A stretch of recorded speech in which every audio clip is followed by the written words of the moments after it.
Chairman Larry Taylor, members of the Texas Senate Committee on Education, good morning, and thank you for inviting me to speak on multi-tiered systems of support.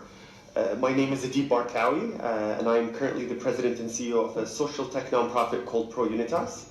ProUnitas' mission is to provide technology that interconnects social health and enrichment services to maximize the delivery of holistic and accountable care. Our work in the K-12 system revolves around empowering districts with a platform that enables them to systemically identify students needing support, initiate connections to interventions, and monitor progress. Before founding ProUnitas, I was a physics teacher at Kashmir High School. I'm sure you're familiar with the name. For 3 years, it was evident that a comprehensive system were necessary as students not only needed academic support, but also behavioral support, intra and interpersonal support, emotional support, and the list goes on. It just wasn't one thing. I had students who outright needed support and students that were bored because the work was not challenging enough. The spectrum was wide, but what was common denominator is every one of my students wanted to succeed and had the highest aspirations to achieve. That I can assure you. It's just, to me, students who needed outright support were not really a concern because it was visible what they needed. It was the students who were falling in between the cracks, the one that could be prevented from deteriorating. So in the long-range plan for public education approved in November, the State Board of Education is recommending that the state supports what we call an MTSs, and that is a multi-tiered system of support for all students. The SBOE recommendation states, TEA and the legislature financially incentivize an integrated and data-driven academic and non-academic multi-tiered system of support on every campus to identify and connect all students with appropriate support services, including supports for behavioral health, mental health, and intrapersonal effectiveness. The other part of it is that TEA and the legislature financially incentivize an integrated workflow management system to enable the identification of students needing support, increase the effectiveness of school counselors, which also aligns with the governor's school safety plan regarding freeing up counselors and adding more resources to counselors, and monitor and evaluate the effectiveness of support services. So there are two parts to this recommendation. The what, which seeks to endorse a framework to support all children comprehensively through the multi-tiered system of support.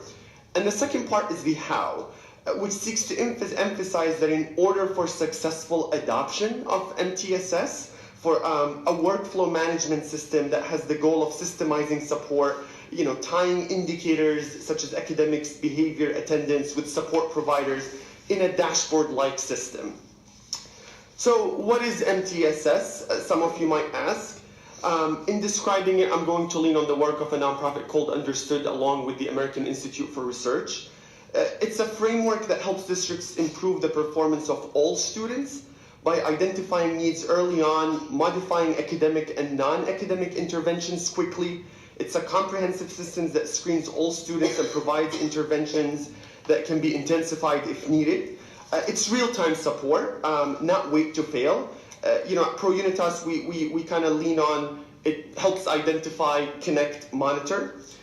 The word MTSs is often used interchangeably with, frameworks that you're familiar with, such as response to intervention, which is more academic focused, or PBIS, positive behavior support, which is more behavior. MTSs bridges the silos and brings these systems together. In other words, MTSs is not just help with academics, but also integrates the behavioral, the social, emotional, and interpersonal aspects. General educators play a key role in helping assess students and plan interventions. It's important to note that it's not an excuse to delay or deny special education interventions. Parents can request an evaluation at any time.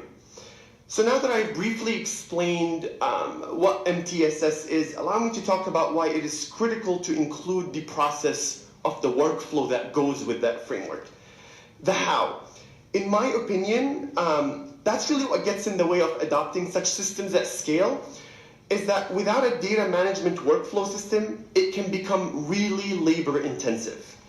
This is where implementing such a system at my school and as a teacher got really difficult. I mean, how do I make sense of all the data? The data on academics is in one system, behavior is another system, attendance is another system. Kind of have to pull counselors and have to pull from all, analyze it. I mean, it almost like requires a data scientist. So workflow managements that make integration of such data and the visibility of such data much more easier. As a teacher, like sending referrals to a counselor or support staff for academics and non-academic needs, were done via paper or verbally, which is hard to quantify. I mean, how are counselors keeping track of all of the social health services that are on their campus? Districts contract with a lot of agencies. How do we quantify the impact, know which services are on what campuses? Unfortunately, this is all currently still being done in Excel spreadsheets or just, all really in the knowledge base of a counselor or support or a principal, and when that individual leaves, all of those partnerships kind of leave with them. So there isn't that knowledge preservation. So, in a sense, as a country, we have become program rich and system poor. So a workflow management system, would be part of the administrative responsibility of a school counselor or other support personnel assigned to connect students with support in each individual school. However, it also involves teachers, administrators, and other school staff. The goal is to provide better equity in that data would no longer be siloed, and because all students in a school would be part of the multi-tiered system of support, not just some, it has the potential to do several key things that are desperately needed. It systemizes the identification of students, brings the data in one place, gives early warning indicators for students to be identified and seen. This could be assigning students a color, green, yellow, red, regularly by the system analyzing key indicators such as attendance and behavior. The entire student body can be seen at a glance. This is critical as schools search for ways to accurately and quickly identify students needing extra support. Kind of going back to students falling in between the cracks, because there's not a way to easily visualize trends. Digitalizing the referral forms for non-academic and academic support makes them easily accessible to teacher. This relieves teachers. There's so much put on teachers. The burden of feeling responsible to be the one to seek and follow up and support students. I mean, I remember this personally, having to connect students to lots of services, keep track, and I'm like, I want to teach. And so, that moves the job to assigned personnel, and the system automatically sends follow-up into, info to teachers. It gives counselors a great way to efficiently and automatically know what services are available, keep track of all students and services, as well as whether the support services are fulfilling the commitments, to provide services, and whether students are participating, like the utilization, who is utilizing.